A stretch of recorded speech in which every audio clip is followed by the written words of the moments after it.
اعوذ باللہ من الشیطان الرجیم بسم اللہ الرحمن الرحیم۔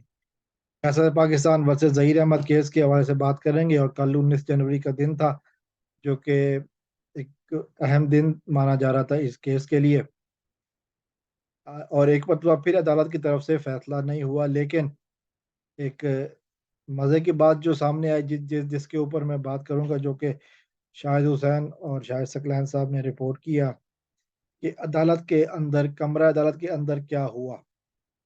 آج کل کا دن چونکہ دلائل ہوئے تھے جس میں کیس کو ٹرانسفر کرنے یا کیس کو اسی عدالت میں رکھنے کے حوالے سے بات ہونا تھی، اور جو اطلاعات ہیں کہ تقریباً 40 منٹ کے قریب ہیئرنگ ہوئی ہے، 40-45 منٹ کے قریب، جس میں جبران ناصر صاحب نے تقریباً 15 منٹ بات کی ہے، اور جبکہ 25 منٹ جو اس درندے وکیل درندے کے وکیل ہیں، ظہیر احمد کے وکیل ہیں جے این فاروقی صاحب، انہوں نے بات کی، تو 25 منٹ کی گفتگو میں جو باتیں سامنے آئی ہیں وہ یہ آئی ہیں کہ پرانی کہانیاں رپیٹ ہوتی رہیں، ظاہر ہے ان کے پاس کوئی نیا تو ہے نہیں، اور جھوٹ جو انہوں نے بولنا ہے تو وہی پرانی باتوں پہ۔ دیکھیں جی، بچی نے لاہور میں یہ بیان دیا تھا، دیکھیں جی ہمیں معاف کیجیے گا، ہمیں کوئی جج ایسا نہیں ملا جو ہمارے لیے فیصلہ کرے، سارے فیصلے بچی کے والدین کے حق میں ہو رہے ہیں۔ اور پھر یہ بھی کہا گیا کہ بچی نے ایک بینچ بٹھایا گیا تھا جس نے بچی کو لاہور سے کراچی لانے کا فیصلہ کیا تھا، پھر اچانک سے وہی بینچ بیٹھتا ہے اور بچی کو والدین کے حوالے کرنے کا حکم دیا جاتا ہے۔ ہماری تو کوئی سنتا ہی نہیں، اور ہمیں کوئی ایسا جج ملا ہی نہیں جو ہمارے حق میں فیصلہ کرے۔ یہ خلاصہ تھا ان باتوں کا، کے علاوہ پوری سٹوری بیان کی گئی ایک دفعہ پھر، جیسے کہ ان کی پرانے وکیل صاحب کی عادت تھی کہ عدالت کو گمراہ کرنا ہے، عدالت کے آگے جھوٹ بولنا ہے۔ تو اس وقت اس پر عدالت نے کہا کہ فاروقی صاحب، آپ کا کیس اس وقت جج کے اوپر عدم اعتماد کا کیس ہے، اس حوالے سے بات کریں تو بہتر ہوگا، ادھر ادھر کی باتیں کر کے وقت ضائع کر رہے ہیں اور کیس کو الجھا رہے ہیں۔ اس پر فاروقی صاحب اپنی ڈیٹھائی پر ہنستے اپنی ڈیٹھائی پر قائم رہے، اور اسی عنوان سے بولتے رہے کہ جی ہم نے پروٹیکشن سینٹر چینج کرنے کی درخواست دی، کیونکہ وہاں پہ کیمرے تھے، وہ ہماری درخواست نہیں مانی گئی۔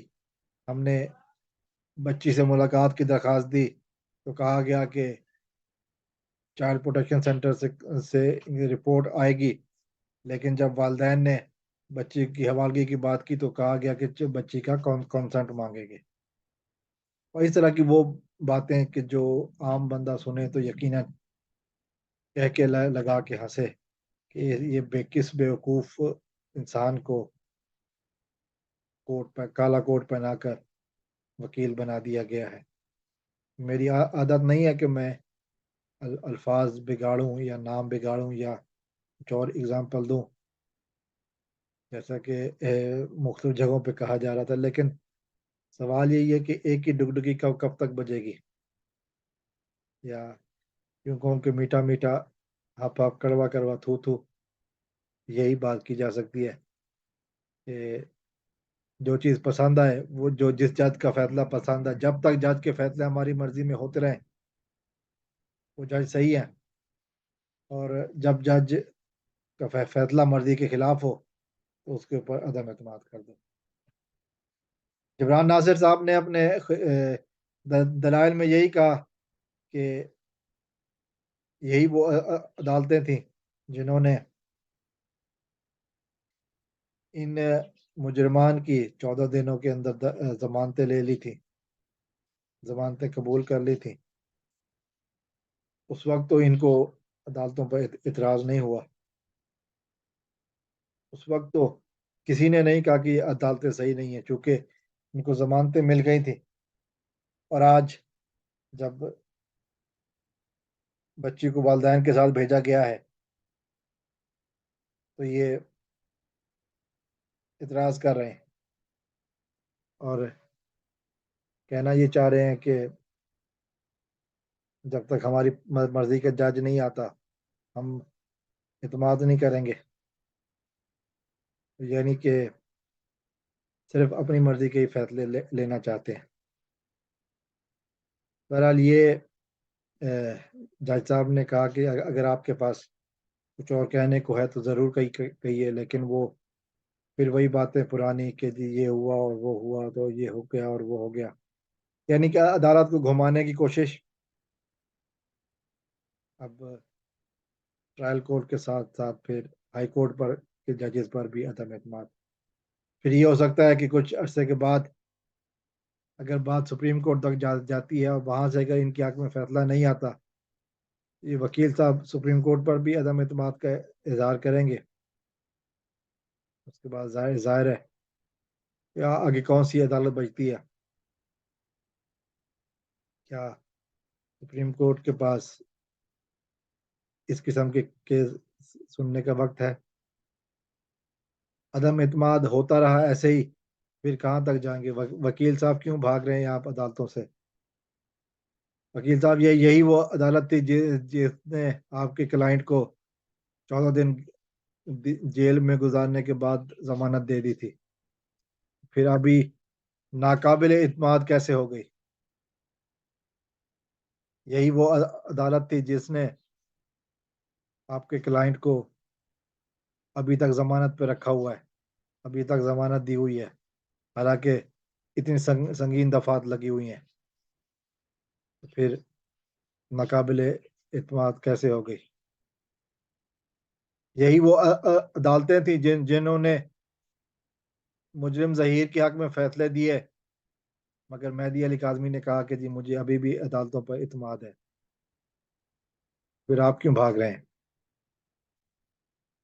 جب فرحان ناصر صاحب نے ایک بات کہی کہ انہوں نے مجھ پر الزام لگایا ہے کہ میں نے ان کے ایسوسیٹ کو کمرہ عدالت میں گھسنے سے روکا اور قانون کی خلاف ورزی کی، اس پر فاروقی صاحب کے پاس کوئی جواب نہیں تھا، چونکہ یہ بات تھی ہی نہیں، جیسا کہ ان کا سوشل میڈیا ونگ کرتا ہے۔